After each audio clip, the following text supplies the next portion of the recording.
কি বলেছে, একেবারে ব্যস্ত হয়ে উঠেছো, জামাটাও খুলতে দিচ্ছ না। এবার বলো, আমি চেঞ্জ করে দিয়েছি, এবার বলো কি হয়েছে ডান্স ক্লাসে।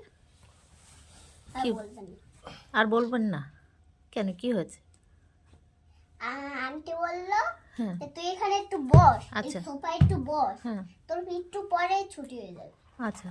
আর তারপরে আর সবাইকে ছুটি দিয়ে দিয়েছে? হ্যাঁ, সবাইকে নম করে ছুটি দিয়ে দিয়েছে। আচ্ছা, তোমাকে দেয়নি? এখনো বাবা আসে না কেন? আচ্ছা বাবা তো আসার কথাই। হ্যাঁ তো বললাম আমার আঙ্কেল বললো যে তোমার আঙ্কেল ওই আন্টিকে বললো হ্যাঁ যে তিশালির বাবাকে একটু পাঠিয়ে দে তো।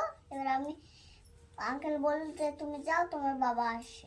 এবার আমি গেলাম, হুম হুম দৌড়ে গেলাম, তোমার বাবাকে খুঁজে পাচ্ছি না। বাবাকে দেখলাম দূরে ওই যে কোনায় রং করছিল এরকম করে, হ্যাঁ হ্যাঁ এই সেই কোনায় দাঁড়িয়ে আছে। আচ্ছা কোনা থেকে এরকম করে আসে। আচ্ছা তো বললাম বাবা আসছে। হুম আঙ্কেল বল ওই যে আন্টি বললো যে তুমি যাও, তোমার বাবা আসে। এবার বাবা আসলো, জুতোটা খুলে। হুম এবার আন্টি যেন আঙ্কেল যেন কি বললো। আচ্ছা তবে যখন কি বললো বলো। আমি সোফায় যখন বসেছিলাম, হ্যাঁ আমি যখন সোফায় বসেছিলাম, হুম সোফায় বসার পরে আমার যে কি চোখ থেকে জল বেরোচ্ছিল বাবার থেকে। বাবা কোথায় গেল, বাবাকে আমাকে রেখে বাইকে করে চলে গেল নাকি বাড়িতে, আমি এটাই শুধু ভাবছিলাম, আর কিছু ভাবিনি।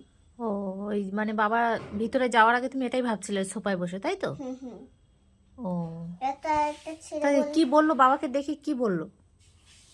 দেখে বললো যে তুমি অন্য ক্লাসে দাও, হ্যাঁ বা এই দিদির সাথে, বড় বড় দিদিদের সাথে ভালো নাচ করবে, হুম আর দিদিদের থেকে হুম নাচও করতে পারবে।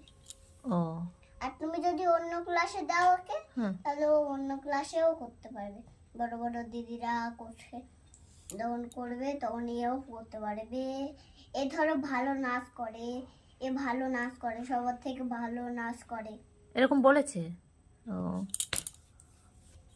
আর শনিবারে 7টায়, আচ্ছা। আর রবিবারে আর রবিবারেও 3টে? বাবা, সব মনে আছে। কি গো, তাহলে কি হয়েছে ঘটনাটা দেখি তুমি একটু বলো। ঘটনাটা কি? কি বলেছে ঘটনাটা স্যার? হলো গিয়ে ঘটনাটা হলো কি আগের দিন যা যে- বলেছিল আমাকে তাই? ওর আঙ্কেল বলেছে যে শনিবার দিনকে ওর আঙ্কেল আমাকে ডাকলো, হ্যাঁ বলছে বলছে যে হুম ও ভালো ড্যান্স করছে, এই বাচ্চাদের ব্যাচ তো, হ্যাঁ। ওর ভিতরে ও ভালো ড্যান্স